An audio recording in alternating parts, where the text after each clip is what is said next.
Hello and welcome to Jail Talk. I'm Rob McAfee, Vice President of Sales, Turnkey Corrections. And I am Kylie Ekrin, Field Marketing Manager at Turnkey Corrections as well.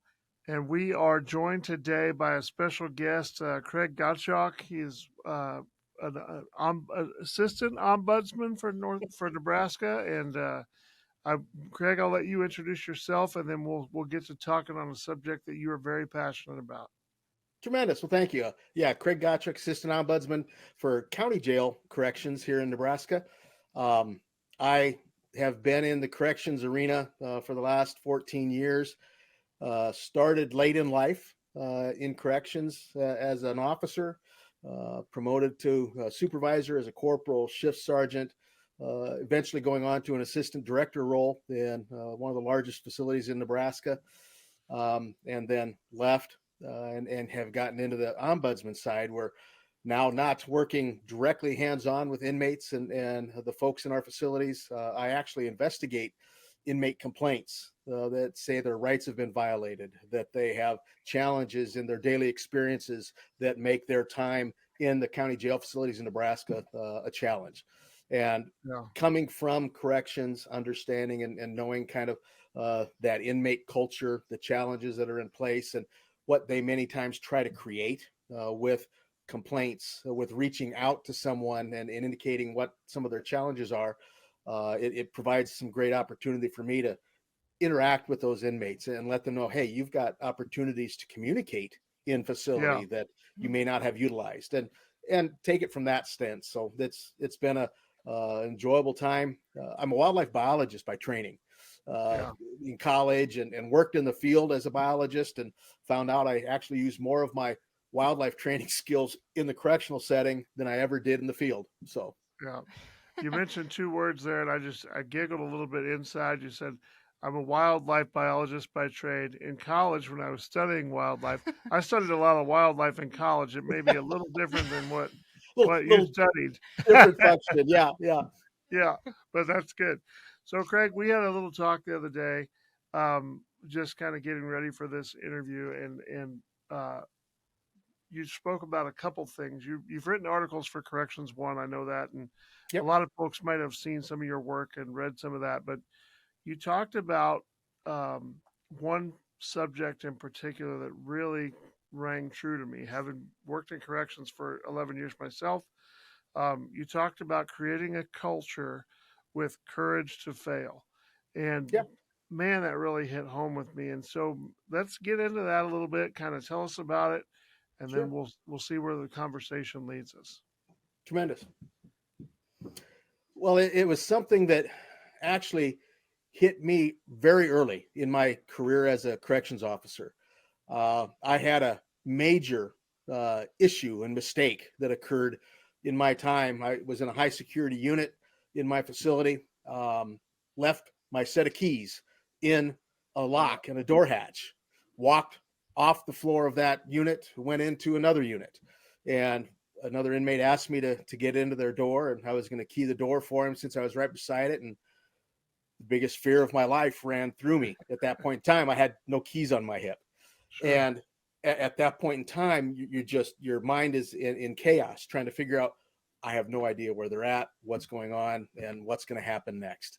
And so I excused myself from that other unit, came back out into kind of the general area, which had a gallery viewing 4 different units off an officer station. And my sergeant, my corporal, were both waiting out there. And I come out there, and they could tell something was wrong. And they asked me what was up. And brutally honest, I had no idea. I said, I've lost my keys. And they looked at me and well, what were you doing last? Well, then the next thing we know, we hear a knock on the window, and there's an inmate out of our SEG unit standing there holding a set of keys in his hand. Look what I found. Do you need these? And immediately, you're embarrassed, you're scared, because it's recognizing that was a huge challenge to the security and safety of the facility of every officer that I work with, and taking kind of all of that into mind in those matter of seconds. It was a career, what I thought, wound. And we got the keys back from the inmate. He had no issue there. He was very compliant, and Yeah. which I think is somewhat a testament to not necessarily respect, but an understanding you develop with inmates in time, that they recognize you're actually there to help them. And this one felt it was necessary to give the keys back without creating an incident.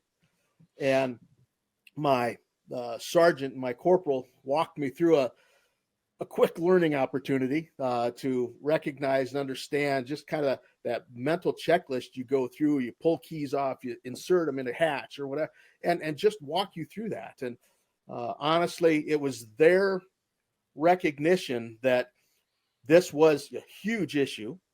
This was a challenge to my potential career as an officer in the future, potential write-up, disciplinary actions, and the like.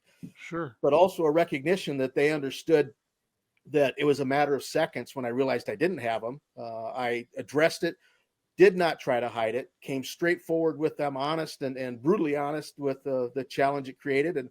And they walked me through a learning opportunity and a recognition of the courage to fail, to mess up. Sure. We got out of it. There's no underlying issues, no assaults or anything. We came out of it with a win, not only to learn and to walk away with a career defining moment in me that didn't burn me up and caused me to question my time in this arena, and gave them an opportunity to recognize they had an officer that might have a conscience, might have a willingness to do what's necessary to succeed and thrive in this arena. And so at that point in time, I saw from some leadership, it wasn't administrators, it wasn't someone high up in the chain, but it was my supervisor, my onboard shift supervisor, that in essence showed me, have the courage to do what you need to do. And if you get off track,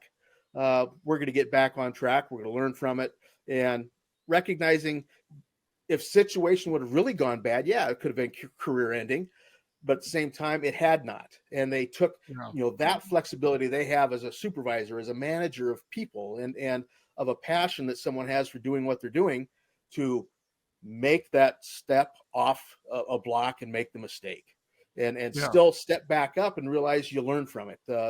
It created a whole new way that I managed my officers from that point forward, when I promoted to a corporal, to a shift sergeant, to an administrator, to have that open door policy and create a culture that officers could feel comfortable. They could feel understood and recognize that their passions, what they're doing, they're there by choice. And I don't want to burn that up for any reason, and let them know that you can run headlong into a wall and learn from it. And recognize that there's those challenges that will come up in everybody's career, at everybody's duty that they serve, that you'll make the mistake, but not to worry about it. The fallout might be a little heavier, certain instances over others, but that's not going to be that hopefully career ender, unless you do something illegal or recognize that you created the challenge for yourself. Yeah, I'm thinking back to my time in corrections, and my jail commander, Jamie Russell, Lieutenant Russell, is still at the Lincoln County Jail in Newport, Oregon. But one of the things she would always say to our supervisor team was, I can live with a lot of things, right? There's a lot of teaching moments, but you lie, you die, right? That was the first thing. If you're lying, you're out of it. You're not who we need in the building. Yeah. But creating that culture, yes, it does. There's that top-down flow, but it speaks to you a little bit. It's not just, like you said, it's not the sheriff and the jail commander and the captains, lieutenants, sergeants, corporals. It's not just those people. It builds throughout the organization. Yeah, everybody has a role in that, and if you can see that sergeant showed me, Sergeant Sukup showed me that need to manage your people, that responsibility you have as a supervisor to get inside their head, make them think the best, pursue excellence, and recognize you're never going to be perfect, never going to happen. Right. And by not being perfect, we each and all make mistakes, whether it's a report, whether it's documentation, whatever, but that walk everybody through that pursuit of excellence that they can buy into, they can see is what creates a passion in them to do what most arguably is probably one of the most challenging careers anybody could ever pick for a lifetime of pursuit. And because I don't think I've known one person in all my time as an officer, as an administrator, that I would always ask in hiring new officers, how many of you ever thought as a sixth grader that you wanted to be a corrections officer? Yeah, right, man. I can't wait I to had work one in person. jail. She Yeah, was right. brutally honest. She said, I always have, assistant Right. director. Yeah. Wow, you're unique. Yeah. Yeah. Yeah, that's amazing. So I guess like as somebody that's like fairly new in my career, I'm only 26 years old. And like you just said, there's very few people that are like, I want to be in the law or like a corrections officer. So Yeah. for those that do end up going into that career and are so new in their career, what advice would you give them new and starting out? Well, I think much as anything, recognize that if you've chosen to be there, that's your choice. Use your passions in what you do in communicating, in relating with other individuals, and take those skills, that expertise that you have, that you've developed in time, and use it with that audience that you have on the floor in that unit behind those cell doors, because you're going to have every opportunity to challenge every communication skill you've ever had, your ability to de-escalate a situation, your ability to assess and look at an individual that's having a challenge right now, whether it's a mental breakdown, whether it's an emotional issue. They may have just been sentenced and they now realize this is real for me and I'm going to the big house, and that you've got an opportunity to interject yourself in someone else's life to make a change. And by pursuing excellence, by creating an opportunity and a recognition, the courage to fail, you have a lot more freedom to step into that role and to interact with those individuals at a level that few people really have in a career, an opportunity to do, to change lives, to get at that fork in the road that someone is at, to head down a better choice set of system or whatever. And being new, I get so excited when I talk to someone new into the process and to this career, the opportunities that they're going to have to change life of someone. Mm-hmm. And I can look back in my career and see people that were at that vortex, at that fork in the road. And I've had a couple of them catch me on the streets after they've been released. They were at their point in time in their incarceration that they were at a breaking point. I had one individual that introduced me to his wife and kids about 6 months after he had been out following a fourth DUI, had huge challenges, but had work release. And he came in one night, was not himself. And something was just up. And I had known him for the months that he had been in our facility. And I talked with him and he broke down and he just could not understand why he was at this point in his life. He had no reason to live. He did not feel that he had anything to gain to continue down this road. And talked to him for 10, 15 minutes. And I let him know, look at what you have. You have a spouse that comes and picks you up at 5:30 in the morning. She wakes your 3 kids at 4:30 to get them up, comes to pick you up, takes you 40 miles to your job, then goes back home with the kids. And it's an hour between their home and where he works. Then she comes back in the evening, picks you up, brings the kids so you can see them and that on the ride back. And she's doing that for you because they need you. They want you in their family and in their lives. And he kind of listened and paid attention and went back to the unit. And 6 months later, he introduces me at the grocery store to his wife and kids. And he said, this is Sergeant Gottschalk. This is why I'm here today with you doing groceries. And introduced, hugged the kids, and they went on their way. But he held me aside and he goes, I don't know if you knew it or not, but that night I was planning to take my life. Yeah. I had a plan. It was going to happen. And with your operations and your schedules with your officers coming through, there was going to be no stop to it. I had my plan in place and it was going to happen. But that talking to me, that taking that time with me when you sense something wasn't right, made me realize what's really in my life, what I need to refocus on. And now he has his own business, has a farm place of his own, and is just carrying on to great and thriving in his family and his community. And you don't have that opportunity in a lot of other careers to, at a critical juncture in life, to influence a person to that effect. Yeah. When we get a little bit back into the courage to fail, that culture and a little bit about that, I mean,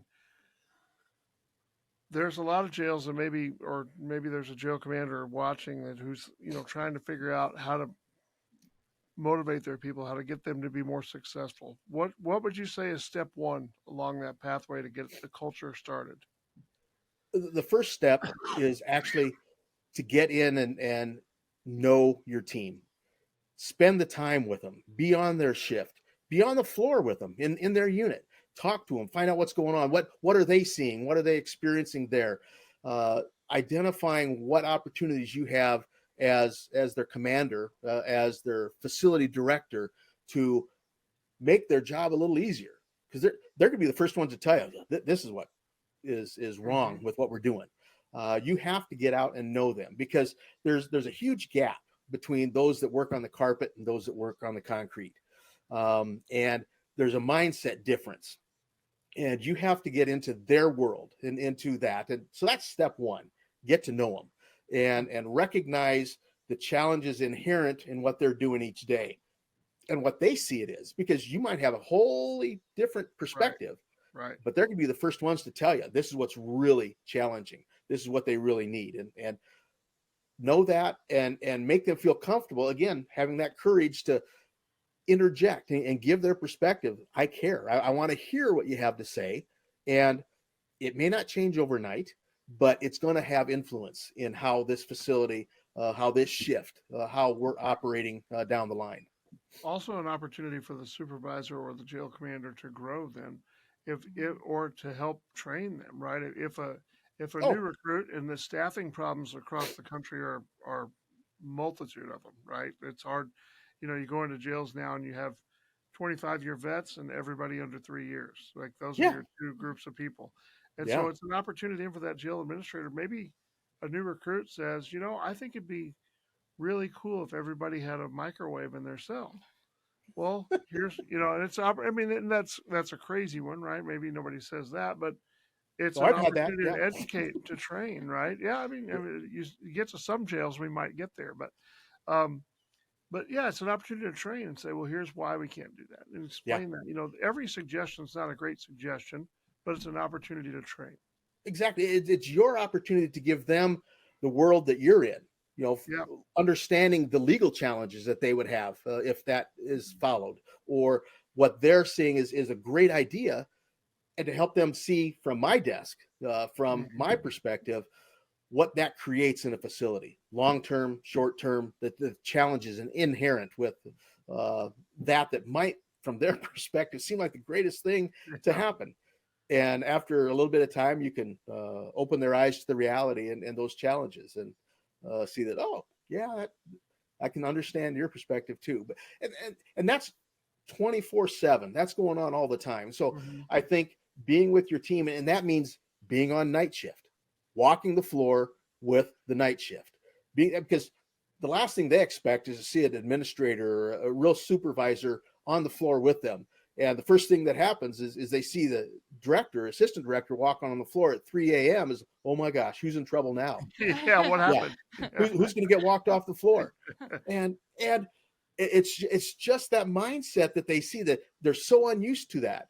And when I was assistant director, my time began about 3 a.m.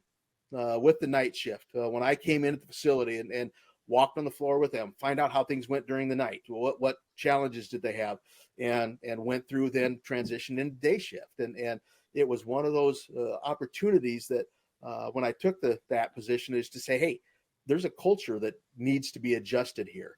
And that's going to be one of my tools to make that happen. And when they see you every day coming in at 2:30, 3:00, 3:30 in the morning, they recognize, okay, this is not the typical admin. officer or person that we've got here, that he's here trying to assess what we've got going on, what our challenges are. Yeah. So we've started along the path. We're getting the courage to fail, and we've started interviewing our staff, or meeting with our staff, working with our staff. We're on the floor with them. What's hand in hand, right? You've got your line supervisors, you've got your command staff, and your line staff. So Yeah. now where do we have the mesh point here? Where are we meshing? The mesh point comes really with every opportunity when that officer, when that supervisor makes a mistake. Being human, things happen. And it is crucial at that point in time to really demonstrate this is not career ending, to walk them through the process, why we do what we do, why we review, why we have multiple levels assessing your incident reports when things went down. Why did you do that? What did you see? What were you experiencing? How do you justify that use of force that you just went through? And make them understand, okay, they're looking at it from top to bottom. They're going to be very uncomfortable. They're Right. looking at how I wrote it. Did I miss something? But then let them understand why we're doing it, the importance of going through it in detail, why the English that you use in your report is as important as the message you're trying to get across to that person reading your report. And let them know you've got to write it for a third grade reading level, and put it in a perspective that anybody who reads that knows exactly everything you're seeing, experiencing, feeling, and going through in that event. And recognizing then as they go through the process, okay, there very well may be some disciplinary fallout, but I understand the process and why we're doing it and why we get here. And then reiterate with them the importance that they play in your facility. Mistakes are going to happen. We understand that. And don't get too caught up in this. You might get a write-up. You might get, that's a piece of paper. That's a learning tool for you to take back and then just document. This has happened, because if you don't document it, it never happened. And they understand then too, it goes back to them, that if they have that interaction with an inmate and inmate says something or makes a threat and they don't document it goes back, that never occurred. You can't ever say that that happened at one point in time, because it's not on paper. It's not recognized as a portion of your day, what you experienced, what you saw, what happened. And make that intrinsic in every stage of what they're doing. Whether it's, I worked in a facility that was facial hair free. Okay, that was something that and boy, they did not like that. The guys, and they were doing everything it can, always asking for opportunities to grow facial hair. November. Honestly, yeah, I had a goatee, and when I got hired, the director asked me, "Is it going to be an issue for you to get hired and have to shave that goatee?" And no, I'm not married to this at all. Yeah. But there are some individuals on an officer's level, on a supervisor's level, that many times are.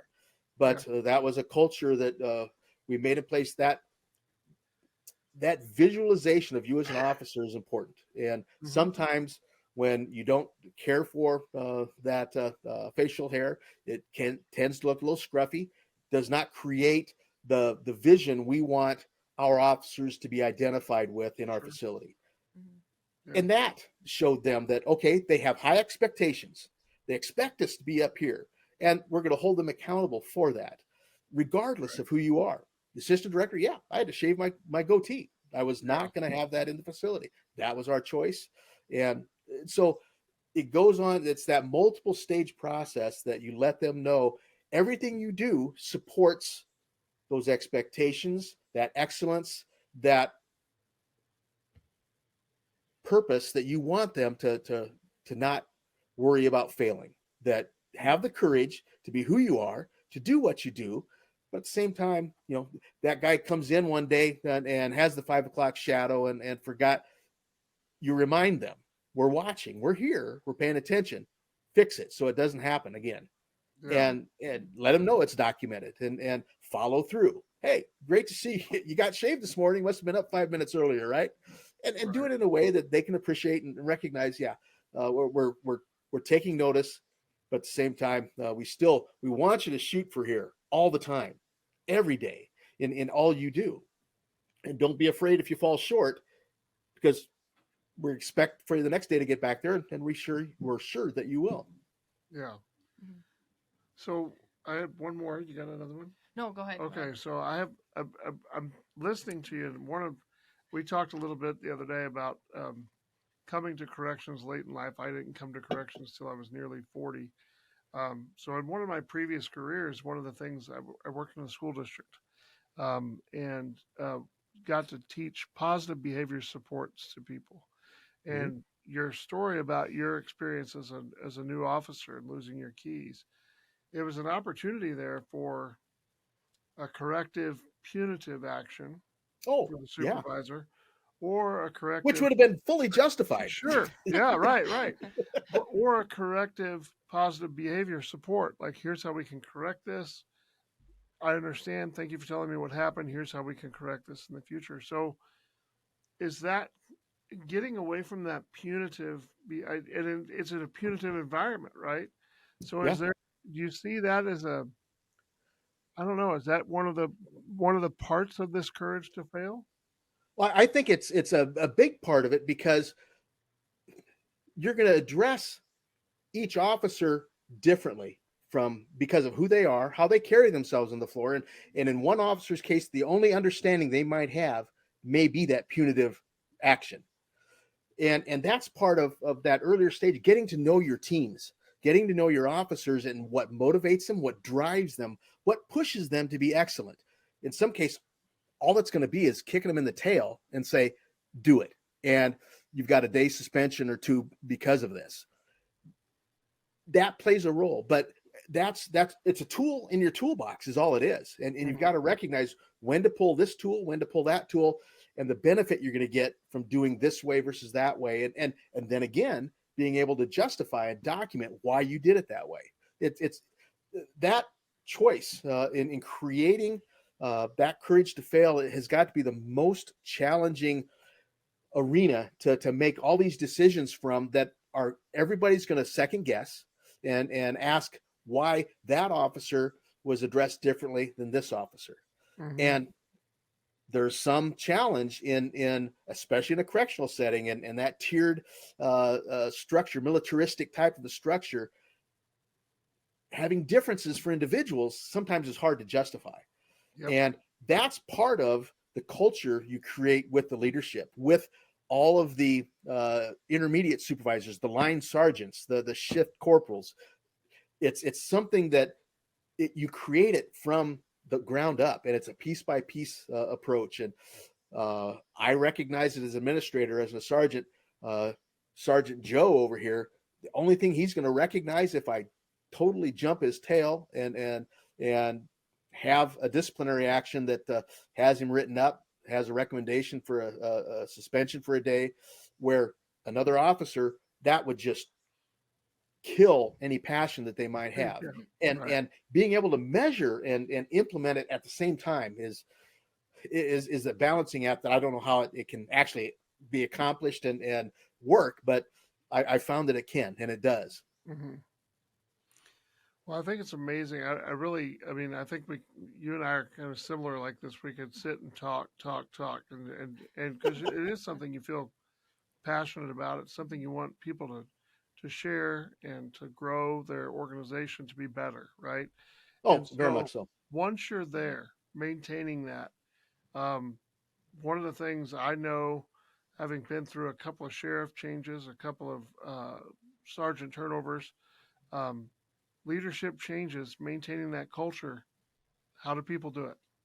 Yeah, it's truly something you've got to make a stand.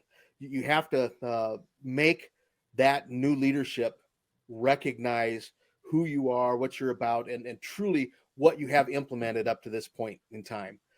There's going to be differing perspectives of how to do it. And honestly, I think if you have a 180-degree switch in a leadership that says that they've got to follow the rule of the law, black and white, no doubt, there's no gray, you can make that work too. And it's how you implement each of those pieces as you go on. and in essence walk that new sheriff, that new jail director through that process. And it's always going to be hard, if you're down the tier a bit. But honestly, you can find strength in each other, from the corporal to your sergeant to your lieutenant to the cap, whatever that structure is. And if you have it systemic, it's actually going to be that administrator that's going to change to their belief process, to the realization of what this courage to fail is creating and allowing in their facility, because they're going to see the benefits. They're going to see that you have interactions with inmates, with officers between each other that are different than maybe any other place they've ever been a part of. And you demonstrate it every day and live it. And that's always the biggest challenge, though, when you have elections and those transitions occur. That's and right. The transitions occur because the community wants something different, and that individual feels empowered by the community that this is what they need, this is what needs to happen in this facility. And then you walk them through that, and here's what's allowed us to succeed and thrive as we have up to this point. We've been lucky. We've had no inmate deaths or whatever that you have in place, that you can show those measurable components that they can see, that they're going to answer to. The grievances that come to me as an ombudsman, are something that I can let facilities know. Those complaints coming to me are nothing more than to let you know that an inmate thinks you're off track. You're not off track. You're probably not. You're following standards. You're meeting every policy recommendation or guideline that you have in place. So you're on track. You're not going to have any legal challenges, but you're going to have less opportunity to have more build up and blow up in your face than you might have otherwise. So yeah, I think that's why I like it and love it so much as I have, is that it's never the same day to day. You've got a new challenge, new mushroom cloud on the horizon that you're responding to it, and getting your team to respond to it, and get rid of the mushroom cloud and realize we start again tomorrow and start over again. That's right. Well, Craig, it's been great to have you. I wanted you to have the opportunity as well to tell some of our listeners, our viewers, where they can maybe see some of your articles, where they can hear more from you, maybe how they can even reach you. Yeah, I write as a contributing author for Corrections One, a website. It's a Lexipol website for corrections industry, for administrators, sheriffs, and that to come in and learn about developments in the industry, things that are challenging each and every facility across the country, whether it's transgender issues, whether it's other contraband challenge, everything under the sun. You can go there and have that. And I've written on leadership issues. I've actually written some short stories on site there that just tell the true tale of an officer that works in that arena. And I've got a book that I'm putting together that will be focusing on those officer true life tales, coming up in the future, off to editors now and looking at it. But I don't have my own website or anything like that. It's just something they can see how to correct me at correction, or contact with me on Corrections One. So okay, well, perfect. Well, thank you for joining us, Craig. It was really informative, and I know people are going to love listening to this episode. Yes, for sure. Yeah, thank you again, Craig. It was great having you on here. And for our viewers, go ahead. Oh, I just thank you for the opportunity. As you can tell, I enjoy what I've done and what I do on a daily basis. And I try to create that same passion, that same love for that everyday challenge that's thrown your way in a correction setting, whether you're in a jail, whether you're in a state system, a fed system. You're all brothers and sisters, and wanting to make sure that your shift mates go home at the end of the day.